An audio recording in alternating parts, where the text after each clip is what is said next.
komunikasi. Ilmu komunikasi terdiri dari dua kata, yaitu ilmu dan komunikasi.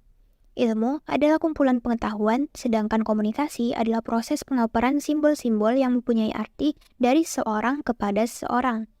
Jadi, ilmu komunikasi adalah sekumpulan pengetahuan mengenai tata cara berkomunikasi sehingga komunikasi berjalan dengan efektif dan lancar. Menurut Carl E. Hoffland, ilmu komunikasi adalah suatu upaya yang sistematis untuk merumuskan secara tegas asas-asas dan atas dasar asas-asas tersebut disampaikan informasi serta dibentuk pendapat dan sikap.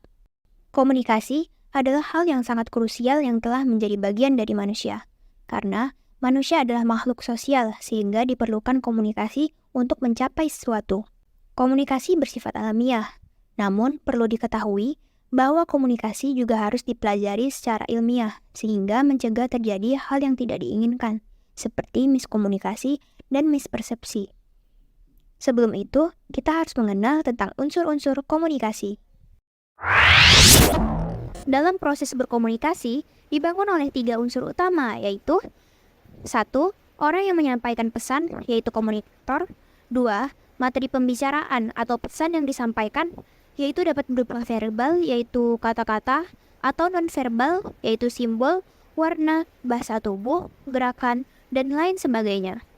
3. Orang yang menerima pesan atau komunikan.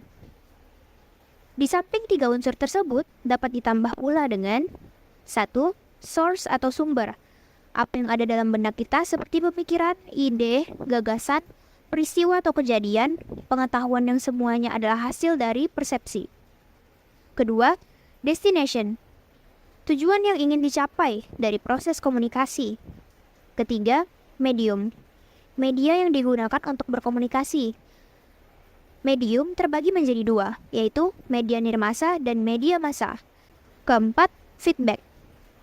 Feedback adalah tanggapan atau respons komunikan terhadap komunikator bahwa komunikasinya dapat diterima dan berjalan dengan baik.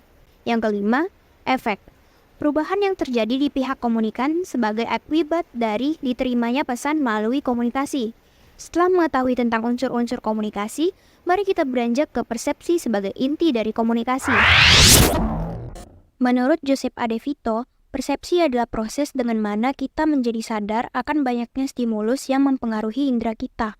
Maka dari itu, persepsi dapat diartikan tentang bagaimana kita memaknai dan merespon suatu objek atau kejadian yang sedang maupun sudah terjadi. Pada persepsi sebagai inti dari komunikasi, kita akan membahas persepsi terhadap lingkungan fisik, persepsi sosial, persepsi budaya, dan yang terakhir yaitu kekeliruan dan kegagalan persepsi. Persepsi terhadap lingkungan fisik adalah cara individu melihat, menginterpretasikan, dan memahami lingkungan fisik di sekitarnya. Ini mencakup persepsi terhadap bentuk, warna, tekstur, dan elemen-elemen lain dalam lingkungan fisik.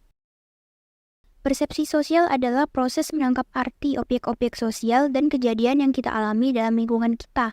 Persepsi sosial lebih kompleks karena menyangkut kepada manusia yang penilaiannya berdasarkan emosional. Stella Tingtumi dalam buku Pengantar Ilmu Komunikasi karya Ali Nurdin mendefinisikan persepsi antarbudaya sebagai kemampuan untuk memahami, menafsirkan, dan memberikan makna pada pesan dalam konteks budaya yang berbeda. Kekeliruan dan kegagalan persepsi terdiri atas gegar budaya, stereotip, kesalahan atribusi, dan efek halo.